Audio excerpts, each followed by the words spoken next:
안녕하세요. 더 나은 삶입니다. 마르크스의 자본론은 정말 유명한 책입니다. 공산주의의 사상적 바탕이 된 경제 이론이지요. 이 유명한 책은 19세기 후반에 쓰여졌습니다. 그리고 1990년 소련이 붕괴되기 전까지 약 100년간 세상을 둘로 쪼갠 강한 힘을 가진 사상의 기초였습니다. 자본론은 세상이 돌아가는 원리와 자본주의의 속성과 본질을 흥미롭게 설명합니다. 하지만 공산국가와 대립 중이었던 우리나라에서 자본론은 1980년대 후반까지 금서였습니다. 읽으면 빨갱이가 되었죠. 마르크스가 처음 자본론을 내놓았을 때는 어린아이들에게까지 하루 16시간씩 일을 시키는 등 자본주의의 모순이 극에 달했을 때이니 마르크스를 한번 접하면 그 논리에 빠져들어 자연스레 혁명 세력이 된 자들이 많았을 것입니다. 그러니 자유민주주의 진영에서는 이런 책이 사상적으로 무서운 책이었겠죠. 하지만 자본주의는 결국 승리했습니다. 그러나 100% 완승이라고 보긴 어렵습니다. 많이 보완되기는 했으나 현대의 자본주의도 자본론이 지적한 여러 문제점과 폐단을 갖고 있기 때문인데요. 책 삶의 무기가 되는 자본론은 자본론을 현재에 대입하여 자본주의의 속성과 본질을 쉽게 이해하게 해줍니다.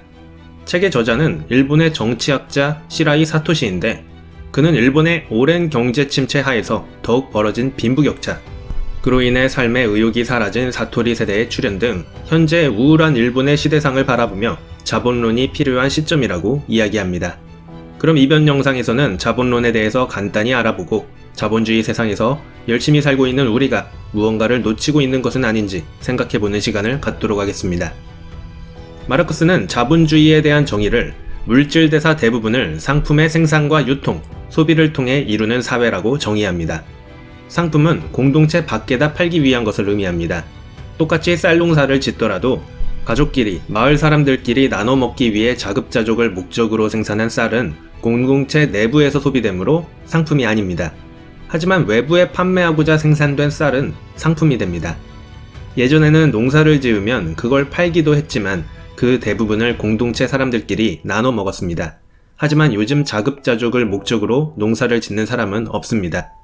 이렇듯 우리 에너지의 대부분을 외부에 무언가를 팔기 위해 쓰이는 사회가 바로 자본주의라 할 수 있습니다. 여기에는 노동력도 포함됩니다. 노동력 역시 상품이 됩니다. 근로계약이라는 것이 주 5일 8시간 노동 이용권을 돈 받고 파는 것이니 말이죠. 자본주의의 또 다른 정의인 상품에 의한 상품 생산이 이루어지는 것입니다. 그런데 노동력이 상품화되려면 그에 앞서 필요한 두 가지 조건이 있습니다. 하나는 자유롭게 직업을 고를 수 있어야 한다. 즉, 신분제가 없어야 한다는 것입니다.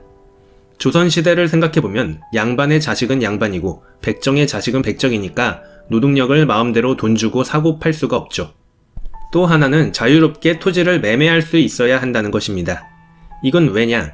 사람들은 자본가에게 고용되는 것 외에는 먹고 살 방법이 없을 때만 노동을 팔겠죠. 그런데 산업혁명 이전에 먹고 사는 주된 방법은 농사를 짓는 것입니다. 그런데 토지를 자유롭게 매매할 수 있게 되어 돈 있는 사람들이 모두 토지를 사들이면 돈 없는 사람들은 자본가와 계약하는 것밖에 먹고 살 길이 없어지는 것입니다. 이게 바로 노동력이 상품화되는 조건이자 자본주의가 시작되는 두 가지 조건이기도 합니다. 마르크스는 자본주의의 목적이 자본을 증식시켜 잉여 가치를 만들어내는 것이라 말합니다.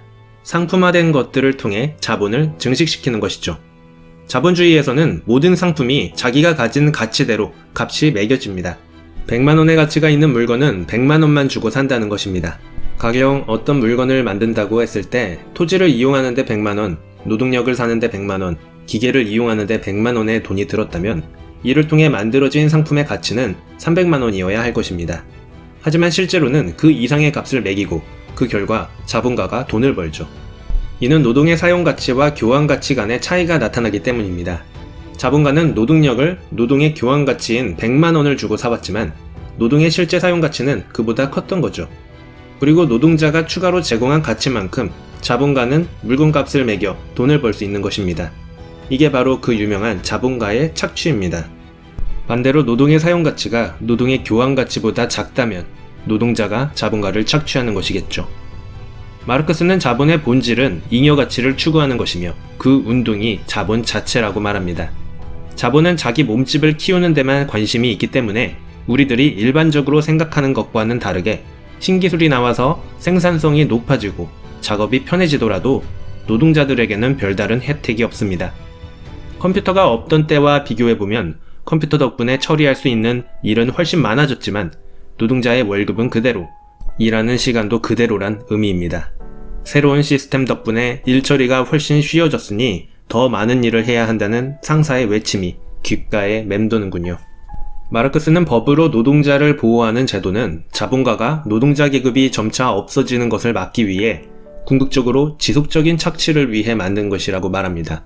물론 그 안에는 선의도 있겠지만 착취가 너무 심해져 착취할 대상이 사라져서 자본주의가 굴러가지 못할 수 있기 때문이죠. 그래서 노동자가 먹고 살고 자신과 같은 노동자를 재생산할 만큼만의 임금만을 준다는 의미입니다. 너무 적은 임금으로 착취를 하면 노동자는 모든 걸 포기하여 노동자 대열에서 이탈하거나 재생산, 즉 결혼하고 아이를 기르기를 포기하여 장기적으로 자본주의가 굴러가지 못할 것이라는 논리입니다. 노동자로 일하거나 노동자로 일해본 적이 있다면 지금까지의 마르크스의 자본주의에 대한 시선이 크게 공감 가면서 와닿을 것입니다. 책 삶의 무기가 되는 자본론은 앞서 말했듯이 일본의 정치학자가 쓴 책입니다. 저자는 몰락해버린 일본의 중류계급들에게 지혜를 주기 위해 이 책을 썼을 것입니다. 저자의 결론은 무엇일까요? 쇠파이프로 무장하여 자본가들을 단두대에 올리는 것일까요? 아닙니다. 폭력적인 혁명은 이미 과거에 실패한 지 오래입니다. 저자는 생활 수준 저하를 스스로 수긍하지 말라는 단순한 가르침을 줍니다. 더 나은 삶을 위해서 자본가들에게 꾸준히 자신의 몫을 요구해야 한다는 것입니다. 그것이 계급투쟁의 출발점이라 말합니다. 저자가 드는 예는 바로 맛있는 음식을 만들어 먹는 미식이라는 사치를 포기하지 말라는 겁니다. 옛날 사람들은 가난해도 미식을 포기하지 않았습니다.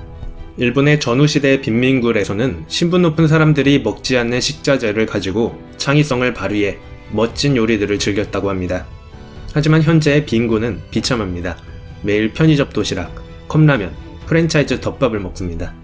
자본주의적 생산 양식에 의해 지극히 효율적으로 생산되고 유통되는 음식이죠. 맛있는 음식을 먹는 것은 인간의 기본적 권리입니다. 우리나라 사람들에게 지금 먹고 싶은 음식이 무엇이냐 물으면 다들 엄마표 집밥, 엄마가 끓여주는 된장찌개라고 말합니다. 하지만 사람들은 아침엔 사료를 먹듯 시리얼로 대충 때우고 점심엔 급한 업무 처리 때문에 햄버거, 샌드위치, 컵라면을 일하면서 흡입합니다. 세상에는 노동자로서의 가치를 자신의 가치와 동일시하는 인식이 퍼져 있습니다. 하지만 그건 사실이 아닙니다. 마르크스의 논리로 말하자면 능력 향상으로 높아지는 것은 노동의 사용가치이지 교환가치가 아닙니다. 내 능력이 향상되면 노동의 사용가치가 높아지는 것이니 자본가는 노동자를 이용해 더 큰 돈을 벌겠죠. 노동의 교환가치인 노동자의 월급은 개인의 능력만으로 결정되는 것이 아닙니다. 경제 상황과 해당 직업의 수요와 공급 현황 등으로 월급이 결정되는 경우가 훨씬 많습니다. 자본 창출 과정에서 별다른 기여를 하지 못했다고 해서 인간으로서 자신의 지닌 가치가 줄어드는 건 아닙니다. 우리는 모두 고유한 개인이고 세상에는 자본과 연결되어 있지 않아도 소중한 가치들이 많이 있으니까요. 그러니 자신의 월급을 자신의 가치와 동일시할 필요는 없습니다. 우리의 가치가 자본주의에 종속되지 않으려면 우리는 스스로 가치를 만들고 지킬 줄 알아야 합니다. 우리의 건강과 행복은 돈과 별 상관이 없습니다. 건강에 좋은 소박한 음식을 맛있게 잘 먹고 일찍 퇴근해서 규칙적으로 운동도 하고 평온한 마음을 갖고 행복하게 사는 것이 진정한 우리 스스로의 가치일 것입니다. 또한 마르크스 시대와 달리 지금은 금융과 인터넷의 발전으로 인해 생산수단을 확보하는 것이 어렵지 않은 시대이기도 합니다. 능력 있는 노동자가 되어야 한다는 압박에서 벗어나 자신의 가치를 지키고 작은 생산수단이더라도 하나씩 확보해 나가는 전략이 더욱 필요하다 생각됩니다. 이상 더 나은 삶이었습니다.